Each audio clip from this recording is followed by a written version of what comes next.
Why are people paying $2,000 for Miami when this exists for $35 a night?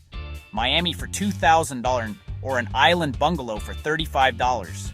Your wallet's about to pick a side. Little Corn Island, Nicaragua. Tiny island, massive shock value. Beachfront bungalows from $35 a night. Fresh lobster plates for about $5. No cars, no crowds, just Caribbean water that makes the Maldives jealous. Day to day, you can live on $50, $60. Accommodation, food, island taxis included. Fast boat from the mainland. Bring cash and sunscreen. Enjoy hammocks, snorkeling, sunset vibes. So tell me, would you drop $2,000 in Miami or spend a week here for a fraction of that? Comment below and I'll map out a $60 day itinerary next.